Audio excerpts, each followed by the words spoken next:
అంతేకాదు సిపిఎస్ ఉద్యోగులను ఓపీఎస్ ఉద్యోగులుగా మారుస్తామని ఆ రోజు మాట ఇచ్చారు.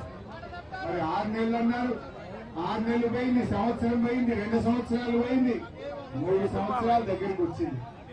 కానీ 3 ఏళ్లైనా పీఆర్సీకి మోక్షం లేదు. సిపిఎస్ ఓపీఎస్ విషయంలో ఇప్పటి వరకు ప్రభుత్వంలో చలనం కూడా లేనటువంటి పరిస్థితి ఉన్నది. ఆ రోజు ఎంప్లాయీస్ హెల్త్ స్కీమ్ మీ అందరి కోరిక మేరకు ఆ రోజు ఈహెచ్ఎస్ స్కీమ్ ను వైద్య ఆరోగ్య శాఖ మంత్రిగా 1% కాంట్రిబ్యూషన్ తో ఆ రోజు ప్రభుత్వం తీసుకొచ్చింది.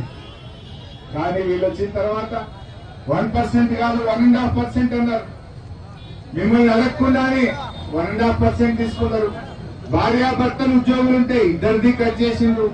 ఇంట్లో తండ్రో తల్లో రిటైర్డ్ ఉద్యోగం ఉంటే 3 కట్ చేసిండ్రు. కానీ మరి ఈహెచ్ఎస్ అమలవుతుందా? ఈ రోజుకు అమలైతలేదు.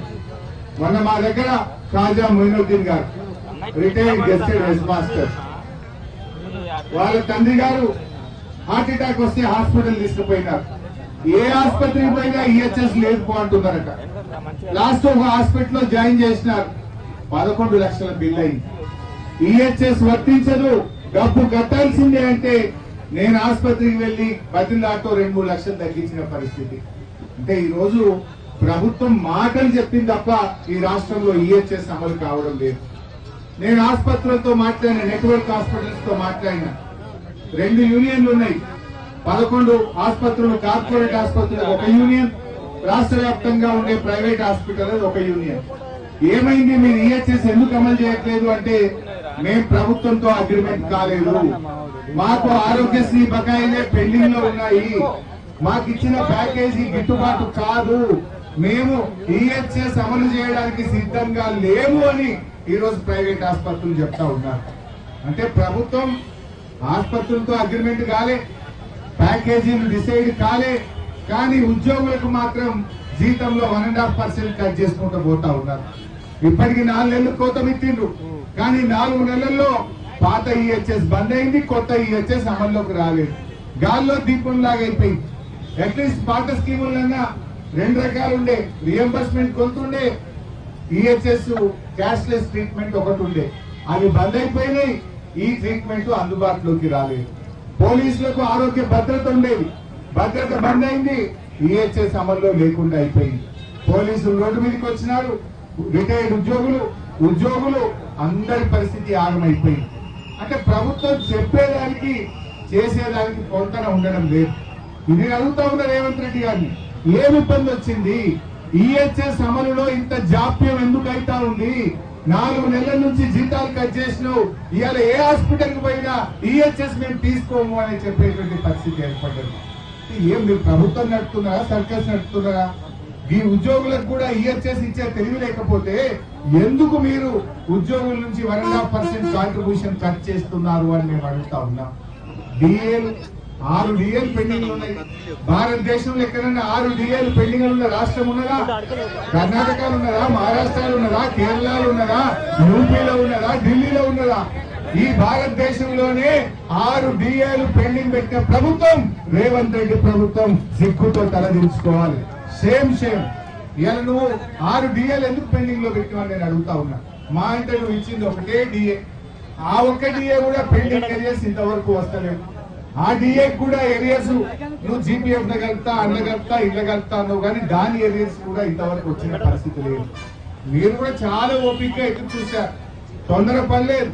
నల్ల బ్యాడ్జీలు పెట్టుకున్నారు, దరఖాస్తులు ఇచ్చినారు, ముఖ్యమంత్రిని కలిసినారు, ఆర్థిక మంత్రిని కలిసినారు, దండం పెట్టినారు, దరఖాస్తులు ఇచ్చినారు. ఇంకా అన్ని చూసిన తర్వాతనే ఓపిక నశించి ఇలా రాష్ట్ర వ్యాప్తంగా కలెక్టరేట్ల ముందు ధర్నాకు దిగిన పరిస్థితి ఏర్పడ్డాయి.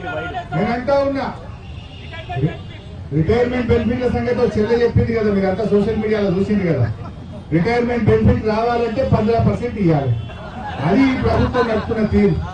సరే, అది రాష్ట్రం అంతా చూసినారు ఇవాళ. కానీ నేను బాధపడేది ఏంటంటే, ఇలా ఈ ప్రభుత్వానికి వెన్నుముక్క లాంటి వాళ్ళు ఉద్యోగులు, ఉపాధ్యాయులు, ఇవాళ వాళ్ళు బాగుంటేనే సంక్షేమ పథకాలు, ప్రభుత్వ పథకాలు ప్రజలకు మంచిగా అందేటువంటి అవకాశం ఉంటుంది. ఎందుకు పీఆర్సీ పెండింగ్ లో పెట్టాం?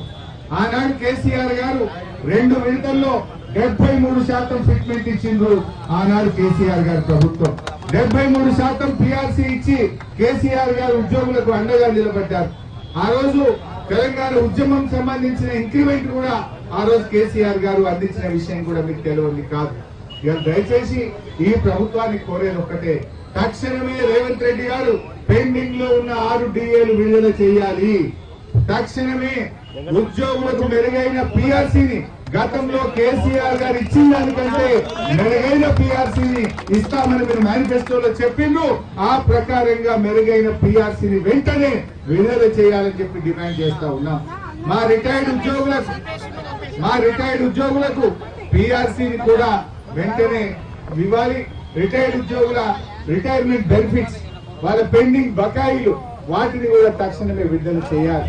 అది కూడా దయచేసి రిటైర్డ్ ఉద్యోగులైనా ఉద్యోగుల బకాయిలైనా రెండు కూడా మీరు ఒక క్రమ పద్ధతిలో విడుదల చేయండి. ఆనాడు బీఆర్ఎస్ ప్రభుత్వం ఉన్నప్పుడు first come first basis, seniority basis లో రిలీజ్ అయ్యేది. ఎవరైనా జీపీఎఫ్ పెట్టుకుంటే ఇగో చూడుబాయి పోయిన 6 నెలల కింది దాకా వచ్చినాయి, నెక్స్ట్ నాదే ఉంది లైన్ అని ఒక అర్థమవుతుండే. కానీ ఇప్పుడు సీనియారిటీ లేదు. ఎప్పుడు ఎవరికి వస్తుందో కమిషన్లు ఇచ్చినోనికో పర్సెంటేజ్లు ఇచ్చినోనికి పైసలు రిటైర్మెంట్ బెనిఫిట్ లో జీపీఎఫ్ లోన్లు వస్తున్నాయి తప్ప ఒక సీనియారిటీలో సీనియర్ ఆర్డర్ లో ఈ రోజు బకాయిలు విడుదలయ్యేటువంటి పరిస్థితి లేదు. సెక్రటరేట్ పోలీసులు పెట్టుకున్నారు. ఆ రోజు నేను ఆర్థిక మంత్రిగా పనిచేసినాం. ఉపాధ్యాయ సంఘాలు, ఉద్యోగ సంఘాలు ఎప్పుడంటే అప్పుడు నేరుగా వచ్చి కలిసే అవకాశం ఉండేది. ఇలా బట్టిగాన్ని గెలవాలంటే సెల్ ఫోన్లు బయట పెట్టాలన్నట. మొత్తం జేబులంతా ప్యాంటు షర్టు అంతా పోలీసులు మనం ఫ్రిస్కింగ్ చేసినాక లోపల దోలుతారట. అది అపాయింట్మెంట్ ఉంటేనే లోపల దోలుతారట. ఇది ప్రజాప్రభుత్వం, ఇది ప్రజాపాలన. ఉద్యోగులకు కూడా సెల్ ఫోన్లు బయట పెట్టాలి, పోలీసులు ఫ్రిస్కింగ్ చేయాలి, అపాయింట్మెంట్ ఉంటేనే సెకండ్ ఫ్లోర్ లకు పోవాలన్నట. సెకండ్ ఫ్లోర్ లకు ఎంట్రీ లేదు. ఎవరైనా బిడ్డ పెళ్లి ఉందనో, అనారోగ్యం ఉందనో, పిల్లల చదువుల కోసం ఇబ్బంది ఉందనో జీపీఎఫ్ లోన్ పెట్టుకుంటే నా పిల్ల చదువులు ఆగమవుతున్నాయి, నా పిల్ల లగ్గం ఆగమవుతుంది అని చెప్పుకుందామంటే వినే దిక్కులేని ప్రభుత్వం ఈ రోజు రాష్ట్రంలో ఉన్నటువంటి ప్రభుత్వం. ఇది చాలా దుర్మార్గంగా వ్యవహరిస్తున్నటువంటి ప్రభుత్వం ఇవాళ కాంగ్రెస్ ప్రభుత్వం. అందుకే ఇవాళ ఒకటే రేవంత్ రెడ్డి గుర్తు పెట్టుకోవాలి, అందరినీ రోడ్ల మీద తెచ్చినావు కదా. ఇలా పాలిటెక్నిక్ విద్యార్థులు రోడ్ల మీదకి వచ్చినారు. ఫీజు రియంబర్స్మెంట్ కోసం ఎస్సీ ఎస్టీ బీసీ పిల్లలు, కాలేజీ పిల్లలందరూ రోడ్ల మీదకి వచ్చినారు. నిరుద్యోగులు ఖాళీలు నింపుతాం, మొదటి ఏడాదిలో 2 లక్షల ఉద్యోగాలు ఇస్తామంటే ఏమైంది జాబ్ క్యాలెండర్ అని నిరుద్యోగులు రోడ్ల మీదకి వచ్చినారు, ఉద్యోగులు రోడ్ల మీదకి వచ్చినారు, రైతులు రోడ్ల మీదకి వచ్చినారు. యూరియా దొరకలేదు, కరెంటు వస్తలేదు, సాగునీరు అందుతలేదు. రైతులు రోడ్ల మీద, ఉద్యోగులు రోడ్ల మీద, నిరుద్యోగులు రోడ్ల మీద, విద్యార్థులు రోడ్ల మీద. ఈ ప్రభుత్వం మొత్తం ప్రజలను, అన్ని వర్గాలను కూడా రోడ్ల మీదకి తెచ్చినటువంటి పరిస్థితి ఉన్నది. మా సిపిఎస్ ఉద్యోగులు, మొన్న నేను సిపిఎస్ ఉద్యోగుల ర్యాలీ సిద్ధప్రజ్ఞ ఆధ్వర్యంలో సిద్దిపేటకు వస్తే నేను డైరెక్ట్ గా వెళ్లి వర్షం కొండపోతలాగా వర్షం పడుతుంటే కూడా సిపిఎస్ ఉద్యోగులకు మద్దతుగా ర్యాలీలో పాల్గొనడం జరిగింది. ఇవాళ మేము ఒకటే కోరుతున్నాం, నువ్వు ఏం చెప్పినావు సిపిఎస్ ఉద్యోగులకు? మా ఉద్యోగులకు తెలుసో తెలియదో నాకు తెలియదు. సిపిఎస్ ఉద్యోగులకు నేను అసెంబ్లీలో మీ గురించి ఒక రోజు మాట్లాడినా. కాంట్రిబ్యూషన్ పెన్షన్ కూడా కట్టలేదు ఈ ప్రభుత్వం. 18 నెలలు కాంట్రిబ్యూషన్ పెన్షన్ డబ్బులు కూడా చెల్లించకపోతే బీఆర్ఎస్ ప్రశ్నించినాక 6-7 నెలలు కట్టిండ్రు, ఇంకా 10 నెలలు పెండింగ్ లోనే ఉన్నది. కనీసం ఓపీఎస్ కాదు, కాంట్రిబ్యూషన్ పెన్షన్ కూడా కట్టనటువంటి ప్రభుత్వం ఈ రోజు ఈ రాష్ట్రంలో ఉన్నటువంటి ప్రభుత్వం. అసెంబ్లీలో బీఆర్ఎస్ ప్రశ్నిస్తే 18 నెలలకు 8 నెలలు కట్టిండ్రు, ఇంకా 10 నెలల కాంట్రిబ్యూషన్ పెండింగ్ లోనే ఉన్నది. ఇవాళ రేవంత్ రెడ్డి గారు, నువ్వు అప్పుడు కనబడ్డ కల్లా దండం పెట్టినావు, ఎన్నెన్నో మాటలు చెప్పినావు.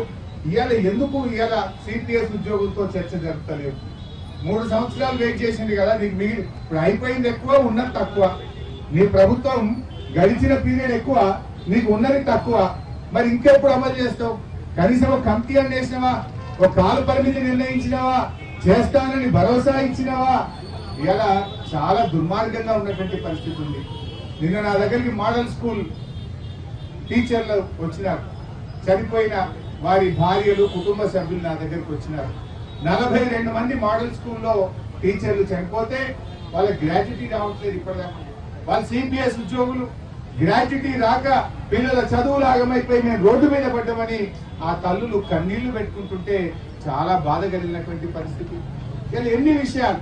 సర్వశిక్ష అభియాన్ ఉద్యోగులు ఏం చెప్పిన వాళ్ళకు ఛాయ్ తాగినంత సేపట్లో నేను పర్మనెంట్ చేస్తా అని ఇదే వరంగల్లో ఏకశిలా పార్క్ ముందు రేవంత్ రెడ్డి మాట ఇచ్చినాడు. మరి ఇలా సర్వశిక్ష అభియాన్ ఉద్యోగులకు ఈ రోజు వరకు రెగ్యులరైజ్ కాదు కదా, సెక్రటరియట్ లోకి అపాయింట్మెంట్ కూడా దొరకనటువంటి పరిస్థితి ఇవాళ సర్వశిక్ష అభియాన్ ఉద్యోగుల పరిస్థితి ఉన్నది.